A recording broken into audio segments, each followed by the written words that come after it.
Hola a todos y todas, sean bienvenidos a una nueva emisión de su podcast En órbita. Como es ya habitual, deseo agradecer profundamente a todas aquellas personas que se han suscrito tanto en los canales de YouTube En órbita podcast, al igual que en la plataforma de Spotify. Mil gracias a todos por la sintonía, a aquellos que han permanecido desde el día 1 a la fecha. Muchas gracias también por la retroalimentación.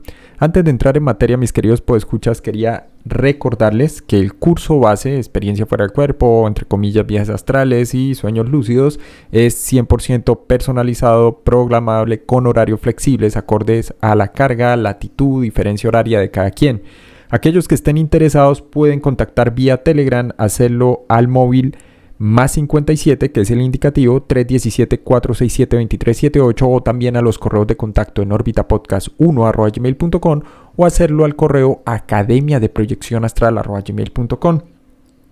Para aquellos que han estado preguntando por interno, claro que hay un acompañamiento en el curso. El feedback que se crea entre el participante y quien se suscribe aquí y les habla tiene que ver con el hecho del acompañamiento para las diferentes técnicas, procedimientos y acciones que vamos testeando semana a semana. Pues bien, vuelvo y repito, al final de este video, como siempre, dejaré en la caja de descripción, tanto en Spotify como YouTube y otras plataformas, la información para aquellos que deseen contactar y tomar el mismo o cualquiera de los seminarios derivados de este. El tema que traigo para hoy, mis queridos podescuchas, se titula Retiros de Oscuridad. Y si bien parte de una práctica bastante antigua, ancestral si se quiere, la sugerencia aquí, como siempre, es solo una sugerencia, no tienen que estar de acuerdo, es que lo traten de integrar dentro de los procedimientos, técnicas entre comillas, o protocolos que ustedes prueben para tratar de inducir, sea un estado precognitivo, sea un estado fuera del cuerpo, o en el caso, digamos, de visión remota, ya explicaré que hay una directa correlación. Aquí lo que vamos a hacer es básicamente fundamentar, explicar qué y cómo funciona y al mismo tiempo hacer una sugerencia, una posible práctica. El tema que vamos a tratar hoy entonces de retiros de oscuridad, mis queridos podescuchas, está vinculado con un par de podcasts que se han desarrollado en el canal, particularmente el titulado Experimento Ganzfeld y Fenómenos PSI, bastante relacionado diría yo, pero también otro que se titula El extraño misterio de la luz o El gran misterio de la luz, y desde luego algunos de los podcasts donde puntualmente se abordaba lo que era protocolo de visión remota 1 y 2. Pueden visitarlos para aquellos que son nuevos en los canales o revisitarlos. Pues bien, ¿cómo inicia todo esto? Dicho de manera muy simplificada, los retiros de oscuridad son una práctica de privación sensorial extrema, donde la persona tiende a permanecer voluntariamente en total oscuridad durante un periodo prolongado que puede variar desde algunos días hasta incluso semanas. El objetivo central de estos retiros, como práctica desde el punto de vista antropológico, era desconectar los estímulos externos, permitiendo que la persona que se sumergía en estos retiros desarrollase lo que vamos a decir, podríamos llamar una exploración de la conciencia. No porque se crease un estado alucinatorio inducido, mis queridos podescuchas, sino simplemente porque había un reajuste de la percepción y una recalibración de la forma en la cual operaba el cerebro u opera el cerebro. Y entonces esto vamos a entender que tiene que ver no solo con procesos de alteración en el sentido de modificación, ajuste o cambio, sino también concretamente de la aducción de lo que serían estados alternativos del cerebro, o si lo quieren llamar, estados alternativos de la conciencia. Pues bien, más o menos hasta donde tenemos conocimiento, todo esto no hay, digámoslo, una fecha datada específica. Estos retiros como práctica desde el punto de vista antropológico, al inicio tenían ese componente de ensayo, introspección si se quiere, y luego se descubrió que podían ser una práctica que facilitaba una modificación de la percepción, donde las personas tenían acceso a información que de otra manera no podrían adquirir. Tiene raíces bastante antiguas y es cierto que antropológicamente hablando hay una conexión espiritual, pero no en el sentido New Age. Es decir, en tradiciones como el budismo y las diferentes sublíneas de tibetano, mahayana, en el taoísmo se ha usado y se utilizó. Al inicio lo que se hacía era básicamente el uso de cuevas o espacios oscuros para generar estos estados específicos.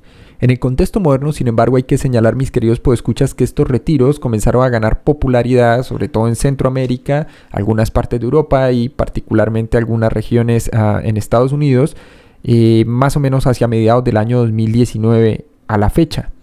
Y en ese contexto lo que se buscaba era, y el motivo por el que adquirieron de hecho tanta popularidad, tenía que ver con una forma de desconexión sensorial. Entonces ya sabes, va la persona sin laptop, sin PC, sin dispositivos, sin wearables. En fin, va la persona a desconectarse un momento de la urbe, la ciudad, del estrés laboral y cosas de esas. No hay una fecha precisa entonces en la cual podamos fijar específicamente el desarrollo, al margen de la popularización. Pero es cierto que hay registros de estos famosos retiros de oscuridad incluso en el antiguo Egipto, en China, en India, en Grecia y desde luego en el Imperio Romano. Y entonces la pregunta aquí es, mis queridos podescuchas, ¿cómo podríamos integrar esto, que es la sugerencia que se hace, como parte de los protocolos, actuaciones o técnicas en plural que utilizan las personas para inducir diferentes tipos de estados? Y cómo esto se vincularía entonces con lo que sean los, en plural, estados extracorporales y, por ejemplo, procesos de estados precognitivos o inducción de visión remota. ¿Cómo comienza todo esto y qué es lo que pasa y qué tiene que ver esto? Obviamente no en un juego de opuestos, oscuridad versus luz, sino qué es lo que ocurre realmente. La ausencia de luz y la privación de los sentidos visuales reconfiguran la actividad cerebral y la percepción de eso que llamamos realidad o realidad física, aun cuando suene redundante, de muchas formas. Primero, produce una activación del ojo interior, y aquí me quiero detener un momento. Para aquellos que están escuchando y que de pronto están familiarizados con todo ese sincretismo de la nueva era y demás, hay algo curioso y es el hecho de que actualmente en ciencias cognitivas y en neurociencias se suele usar algo que se conoce como la metáfora del ojo interno o la metáfora del ojo de la mente. Concretamente esto se refiere a la capacidad individual de la mente para generar imágenes muy específicas y representaciones mentales. Es de hecho una habilidad de visualizar cosas que no están presentes físicamente, como por ejemplo recuerdos, fantasías o conceptos abstractos. Esta metáfora implica que la mente puede ver imágenes internas de la misma manera que el ojo físico ve el mundo exterior, pero además el motivo por el que se usa esta metáfora del ojo de la mente o del ojo interno como proceso cognitivo es porque se ha descubierto que el cerebro no distingue entre una imagen, entre comillas, construida a partir de información externa a una imagen generada internamente. Y aquí entonces es cuando empieza a ponerse interesante. Pues bien, ¿de qué va esta activación del ojo interior, mis queridos podescuchas? Cuando el cerebro no recibe información visual del entorno, la corteza visual, que normalmente procesa la luz, comienza a generar sus propias imágenes y visiones. Esto puede manifestarse como luces, patrones geométricos, escenas vívidas e incluso, para decirlo en términos junguianos, visiones arquetípicas. Segundo, se produce una alteración de la percepción del tiempo. Sin estos ritmos del día y la noche, la noción del tiempo tiende a volverse bastante fluida o simplemente se detiene. Esto puede llevar a una sensación de atemporalidad que incluso para la gente a la que le fascina la meditación y cosas similares, les puede resultar mucho más fácil en términos de transición, ya que se crea una especie de abstracción en la cual se tiende a experimentar de alguna forma una cierta noción de atemporalidad. Además de todo esto se amplifican los otros sentidos. Hay un mecanismo de homeostasis o de compensación en el cual el resto de los sentidos tienden a agudizarse. El oído, el tacto, el olfato se vuelven extremadamente sensibles, captando detalles que normalmente pasaríamos de forma desapercibida. Y naturalmente, que fue la base por la cual surgen estos famosos retiros de oscuridad, es el tema de la introspección. Cuando se eliminan distracciones externas, la atención, que es lo normal, tiende a dirigirse hacia el interior, básicamente se retrotrae. Los pensamientos, recuerdos y emociones tienden entonces a volverse no solo más vívidos, sino accesibles. Por eso muchas personas, en el caso digamos de las versiones modernas de estos retiros, han reportado o han indicado, informado además, mis queridos podescuchas, un aumento descomunal, si se quiere, de la memoria. Ya sea más allá de un mero autoinforme, pero ciertamente hay una intensificación de lo que es la memoria de la persona. Estos retiros ciertamente que se han practicado durante siglos en distintas tradiciones tenían el fin o el propósito específico de alcanzar estados alternativos y en ese sentido promover el acceso a información y a conocimientos que de otra manera la persona en un estado habitual o en un estado de vigilia difícilmente alcanzaría. Hay que aclarar en este punto que no se trata de un sueño, de que la persona induzca un sueño en particular o un subtipo de sueño. Claramente esto nos lleva a preguntarnos cómo esto se relaciona con los cambios que experimenta el cerebro de una persona una vez que se cierran los ojos. Es decir, el acto físico y fisiológico de cerrar los ojos le hace ciertamente algo a nuestros cerebros, al cuerpo, a la mente humana y a la percepción en general. Indagando entonces, mis queridos podescuchas, como parte de los protocolos de entrenamiento, por ejemplo en el curso que se imparte, descubrimos que cerrar los ojos, incluso por unos simples instantes, es una forma de privación sensorial. Claramente que lo es y tiene efectos inmediatos y perceptibles tanto en el cerebro como en el cuerpo. Si bien un retiro de oscuridad es una práctica considerada extrema y prolongada, el simple acto de cerrar los ojos por un par de segundos, un par de minutos, ya no hablar ni siquiera de un par de horas, que es el caso, digamos, de vamos a decir, meditadores avesados o experimentados, inicia un proceso de reajuste en la percepción. Primero, porque se producen cambios fisiológicos y cerebrales. Cuando cierran los ojos, el cerebro experimenta varios cambios. El primero de estos es una reducción de la actividad visual. La principal entrada de información que tenemos, de información sensorial, es la luz, la cual queda eliminada o descartada. Esto hace que nuestra corteza visual se silencie, o más precisamente que reduzca su actividad externa y comience a generar sus propias señales, lo que lleva a la aparición de, adivinen, fosfenos, esas extrañas y peculiares manchas, destellos o patrones de luz y color que tendemos a ver en la oscuridad. Es uno de los motivos por los cuales diferentes personas que han tomado el curso, cuando prueban la técnica, que es simplemente una sugerencia desarrollada por Overs como Frank Keppel o el mismo Peterson o incluso Graham Nichols, todos Overs contemporáneos, indican básicamente que hay algo que ocurre y un cambio necesario para generar esas condiciones en las cuales incluso se experimenta, bajo el modelo de Keppel por ejemplo, ese ajuste de fase.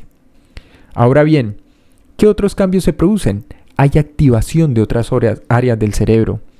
Resulta que cuando cerramos los ojos se liberan recursos que emplea la corteza visual y el campo visual. Entonces el cerebro es capaz de redirigir su atención y energía a otras áreas. Las zonas responsables de la audición, del tacto, del procesamiento interno tienden a volverse más activas y sensibles. Es por eso que en la oscuridad los ruidos los escuchamos mucho más fuertes o las sensaciones táctiles tienden a volverse más pronunciadas. Podríamos hablar de que, hasta donde tenemos conocimiento, se producen cambios medibles de las ondas cerebrales. Cuando cerramos los ojos, mis queridos podescuchas, el cerebro transiciona a un estado de ondas alfa, es decir, entre 8 y 13 hercios, que se asocian con la relajación, con la calma y desde luego con prácticas como la meditación. Esto es lo que permite que el cuerpo y la mente se relajen, preparándose para un estado específico, o también puede ser el caso, te puede pasar para dormirte. Hay una liberación además desde el punto de vista bioquímico de melatonina. Cuando el cerebro no percibe la luz, lo que estimula a la glándula pineal a liberar melatonina, la hormona que regula el ciclo de sueño-vigilia, se produce esto como un mecanismo clave que explica por qué al cerrar los ojos la persona tiende a sentir somnolencia y por qué, por ejemplo, en el caso de un retiro de oscuridad, puede alterar completamente lo que serían sus ritmos circadianos. Pero vayamos un paso adelante. Resulta que también se producen efectos en el cuerpo y la percepción. Cerrar los ojos tiene un impacto directo en la forma como percibimos nuestro entorno y nuestro estado físico. Primero, porque se produce un mayor enfoque interno. Al eliminar las distracciones visuales, la atención tiende a desplazarse del mundo exterior al interior. Aquí hay que hacer un pequeño paréntesis, hay que recordar que esas distinciones de sujeto, objeto, observador, observado, interno y externo son un mero formalismo. Otra forma de decir, más allá de una transición, podríamos decir que lo que se produce es un desdibujamiento de estas barreras, ¿no? Externo, interno. Y por ello es más fácil entonces concentrarnos en pensamientos, sensaciones corporales y emociones. Segundo, se produce una sensación de tranquilidad. la disminución de los estímulos y la liberación de melatonina y otras hormonas relajantes ayudan a reducir el estrés y la ansiedad que normalmente experimentamos día a día. Esto permite que la persona entre en un estado de mayor calma, serenidad y tranquilidad. Y desde luego, a propósito del uno de los últimos podcasts, la imaginación ascendente, se produce un aumento de la imaginación y la creatividad. La corteza visual, al estar libre de estímulos externos, puede comenzar a generar imágenes internas con mayor facilidad. Esto a su vez es útil para procesos como la visualización, la resolución creativa de problemas, entre otros más. En esencia, el simple acto de cerrar los ojos podríamos llamarle un mini retiro de oscuridad que nos prepara y que prepara al cerebro para un estado de conciencia diferente. Ojo, no alterado, sino diferente en el sentido de alternativo, que hace que nos movamos de un modo de alerta y externo a un modo interno de aprehensión de una realidad ampliada. Así es, el sentido de la vista es, con diferencia, el más demandante en términos de energía en el sentido biológico, bioquímico de la palabra y de recursos del cerebro. Aunque el cerebro solo representa alrededor del 2% de nuestra masa corporal, sin embargo es un órgano que consume aproximadamente el 20% de la energía metabólica del cuerpo, ojo, en estado de reposo incluso. De esa energía cerebral, el sistema visual utiliza una porción muy significativa. Claramente se estarán preguntando, llegados a este punto, entonces, ¿por qué la vista consume tanta energía? Resulta que el simple acto de ver no es un proceso meramente pasivo. Requiere una enorme cantidad de procesamiento para que el cerebro pueda construir una imagen coherente del mundo, porque, como diría el mismísimo psicólogo cognitivo del MIT, Donald Hoffman, o a su modo con el idealismo analítico Bernardo Kastrup, lo que está ahí afuera es, a lo mejor, simplemente una co-creación o construcción, una representación no fiel de las cosas, tal como son, tal como se nos aparecen, sino derivada de cómo el cerebro construye eso que llamamos realidad. Pues bien, en todo este proceso de ver el mundo, las cosas, hay un procesamiento neuronal intenso. Se estima que el procesamiento visual representa alrededor del 44% del consumo de energía del cerebro. Esto se debe a que la corteza visual y las áreas asociadas están constantemente trabajando para interpretar la información que llega de los ojos. Además de que se produce atención y enfoque. La vista es la forma principal en que navegamos por el mundo. Por ello, el cerebro todo el tiempo tiene que decir constantemente a qué prestar atención, filtrando gran cantidad de datos visuales que considera, ojo, irrelevantes. No es una elección, vamos a decir, volitiva o propia de la persona sobre en qué se enfoca y en qué no, sino es más producto de un automatismo. Entonces, cuando estamos haciendo ese filtrado de qué datos visuales son relevantes para concentrarnos en lo que el cerebro considera importante, este acto de atención visual tiende a consumir recursos cognitivos y energéticos adicionales. Ver entonces ciertamente es un proceso complejo que involucra varias estructuras y varios recursos cerebrales. Primero, pues está la corteza visual primaria, y ya les explicaré por qué todo esto es importante y cómo embona con nuestras prácticas, mis queridos podescuchas. Esa corteza visual primaria, denominada B1, es la primer parada en el cerebro para la información visual. Esta área está ubicada en el lóbulo occipital y se encarga de procesar datos básicos como borde, movimiento y orientación. Su actividad aumenta hasta un 50% en el consumo de glucosa cuando los ojos se abren y la persona se enfrenta a una escena visual compleja.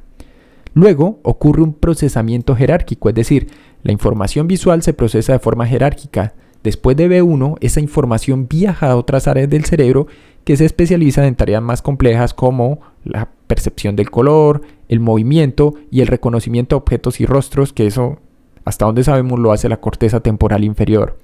Cada una de estas etapas de procesamiento, mis queridos podescuchas, consume una gran cantidad de energía. Y aquí entonces tenemos que hablar de glutamato y neurotransmisores. La transmisión de señales entre las neuronas es un proceso que consume demasiada energía. El glutamato, que es el principal neurotransmisor excitatorio del cerebro, es crucial en la vía visual y su ciclo requiere una gran cantidad de ATP, así es, trifosfato de adenosín, que es la molécula energética del cuerpo. o la moneda de energía del cuerpo. De hecho, se estima que hasta un 80% del uso de energía del cerebro está relacionado con el ciclo del glutamato y en parte con el procesamiento de información visual. Como decían los filósofos naturalistas del siglo XVII, XVIII e incluso de la Ilustración, estamos lamentablemente imbuidos del primado de la percepción natural y resulta que la base de esa percepción natural, para bien o para mal, sigue siendo lo que, entre comillas, nos informa la vista. En resumen, la vista es tan tremendamente demandante en términos energéticos porque no se trata solo de ver, sino de interpretar y construir una realidad a partir de los datos que llegan. Es un proceso que requiere una enorme coordinación y actividad neuronal constante. Es por eso, ojo, que cerrar los ojos o entrar en un retiro de oscuridad puede ser tan efectivo para calmar la mente por el simple hecho de que se reduce la actividad del sistema, vamos a decirlo, más hambriento del cerebro. Ahora la pregunta es, ¿qué ocurre entonces cuando cerramos los ojos y permanecemos en oscuridad por un periodo aproximado de 15 a 30 minutos? ¿Y qué sucede en ese caso con, ya lo hemos abordado aquí en un podcast, la red neuronal por defecto y ahora con la red de formación reticular? Durante 15 a 30 minutos de oscuridad, tu cerebro primero lo que hace es reducir la actividad visual y segundo, reasignar recursos. Este estado de privación sensorial modula directamente tanto la red neuronal por defecto como la formación reticular, que, vamos a ver, son áreas de asociación del cerebro muy importantes en la ocurrencia de lo que serían estados alternativos de este. Primero, recordando un poco, recapitulando rápidamente, mis queridos podescuchas. La red neuronal por defecto es un conjunto de regiones cerebrales que se activan cuando no estamos concentrados en lo que llamamos mundo exterior. Es una red básicamente de divagación mental, introspección y creatividad. Al cerrar los ojos y eliminar la entrada de datos visuales, se le da al cerebro la libertad para activarla. Por eso es que se produce un aumento de actividad. Sin estímulos visuales, esta red se vuelve más dominante. Esto es lo que hace que la atención se dirija hacia el interior, a los pensamientos, a los recuerdos, a las emociones y surja o se produzca un vínculo que naturalmente no se produciría con lo que vamos a llamar un espectro ampliado de la realidad. Segundo, hay una conexión con el pasado y el futuro. Así es, se intensifica la actividad en áreas cerebrales vinculadas a la memoria, lo que puede llevar a que seas capaz de revivir recuerdos con mayor claridad o incluso a proyectar escenarios futuros. Por eso es parte de los procedimientos que se utilizan y el reconocimiento de lo que ocurre con la red neuronal por defecto. En el caso de investigaciones marginales, vamos a decir que se han abocado a la comprensión de los estados precognitivos. Y además de todo esto, mis queridos podescuchas, hay un procesamiento interno. La red neuronal por defecto es clave para el autoconocimiento y la toma de decisiones. Al silenciar el mundo externo, el cerebro usa este tiempo para consolidar ideas y reflexionar sobre eso que llamamos identidad personal, que es algo que básicamente tiende a deconstruirse entre más experiencias o estados extracorporales experimentamos. ¿Qué ocurre entonces con la formación reticular? La formación reticular es un conjunto de núcleos en el tronco encefálico que regulan estado de alerta, vigilia y sueño, pero también actúa como un filtro sensorial. Es esta formación reticular la que indica y decide qué información es lo suficientemente importante como para ser procesada por el cerebro. Cuando autores como Alex Gómez Marín o Etzel Cardeña, por nombrar algunos de los casos más recientes, o Federico Fajín, en el campo, digamos, de diferentes disciplinas, hablan de cómo el cerebro actúa más como un filtro. Lo que están tratando de decir es que hay zonas específicas de este que evolucionaron y se desarrollaron no para indicarnos cómo es el mundo, sino para hacer una sobresimplificación de este. Y que en términos evolutivos lo que tenemos es una versión reducida, opaca y limitada de lo que quiera que sea la realidad. Como dirían los filósofos, subyacente, inmanente o la realidad fundamental. Pues bien, hay una disminución de la actividad sensorial. La oscuridad reduce drásticamente los estímulos que llegan a la formación reticular. Al no haber luz, la formación reticular deja de enviar señales de alerta al cerebro, lo que conduce a una disminución del estado habitual o convencional que es la vigilia.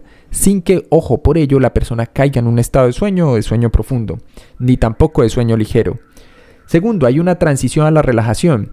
La actividad y la reducción de la actividad de la formación reticular permite que el cerebro cambie de un estado de alta alerta y enfoque a uno de calma, facilitando la transición a ondas cerebrales más lentas como serían ondas alfa.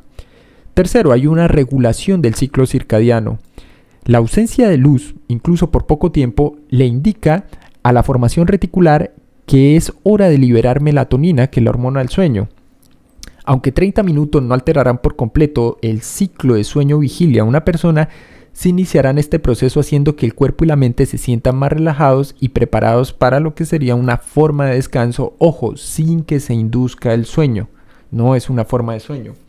Ahora bien, ¿cómo empatamos todo esto entonces con lo que serían los experimentos Ganzfeld y los sonidos que solemos usar como complementos dentro del curso? Usando ruido blanco descubrimos que al tratarse de un sonido constante que contiene todas las frecuencias audibles por el cerebro, por el ser humano a la misma intensidad, este tiene un efecto que es el enmascaramiento de otros ruidos repentinos o distractores. Esto crea un ambiente auditivo uniforme, que de hecho era el propósito en los famosos experimentos Ganzfeld, mis queridos podescuchas. El cerebro, en el caso del ruido blanco, actúa sobre el córtex auditivo al llenarlo con un sonido uniforme. Esto reduce la capacidad del cerebro para detectar cambios repentinos en el sonido, como por ejemplo un coche que está pasando, una conversación cercana o incluso un portazo. Al minimizar estas distracciones, el cerebro puede concentrarse mejor en otras tareas o entrar en un estado de mayor relajación. Sin embargo, también se ha observado que el ruido blanco optimiza la activación cerebral y mejora el rendimiento en tareas que requieren atención sostenida. Por ejemplo, un proceso de visión remota. Así es. El efecto de enmascaramiento del ruido blanco tiene un impacto directo en la relajación corporal, ya que al no percibir ruidos que pueden generar una respuesta de sobresalto, el sistema nervioso se calma. Esto ayuda a reducir los niveles de cortisol, que es la hormona del estrés, y a disminuir la frecuencia cardíaca de cualquier persona. Esto, desde luego, promueve un estado mucho más propicio para el descanso y para inducir estados específicos. Y además, en la mente, el ruido blanco es una herramienta eficaz porque mejora la concentración. Al eliminar todas las distracciones auditivas, la mente es capaz de enfocarse en la tarea que se ha propuesto o que ha realizado, inducir un estado precognitivo, inducir un estado extracorpóreo o inducir un proceso de visión remota. Además del efecto calmante, se ha vuelto muy popular para, más allá de la conciliación del sueño, desviar la atención hacia sonidos específicos. El tiempo promedio de respuesta a todo esto suele ser casi que inmediato. Técnicamente hablando serían 200 milisegundos, mis queridos podescuchas, que está muy por debajo de lo que sería un minuto incluso.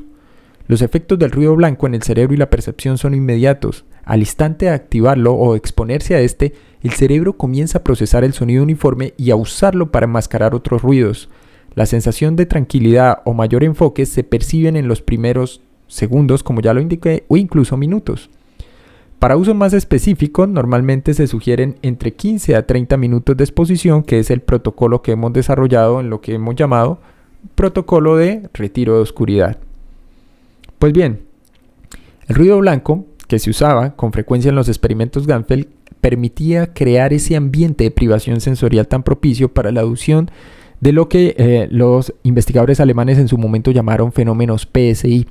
El objetivo de bloquear estímulos externos y crear un campo homogéneo era que la mente se enfocase en la información interna y, en el contexto de estos estudios, en el marco de la parapsicología, de la generación de estímulos extrasensoriales. Si había privación sensorial, lo que quedaba entonces era una forma de percepción o aprehensión de la realidad y la información y los datos allá afuera que no se hacía por la vía de los sentidos.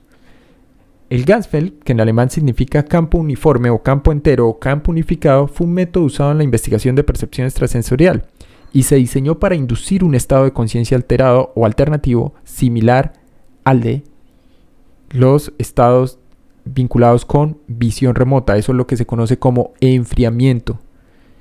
¿Por qué es un componente clave entonces el ruido blanco y por qué lo hemos desarrollado aquí en el contexto de probar lo que sería este retiro de oscuridad? Primero, es muy bueno enmascarando sonidos externos. Cuando tenemos un sonido uniforme y constante, que es el caso del ruido blanco, este tiende a ocultar cualquier ruido repentino o distintivo del entorno, el de coches, conversaciones o los ruidos de casa. Segundo, induce un estado de relajación.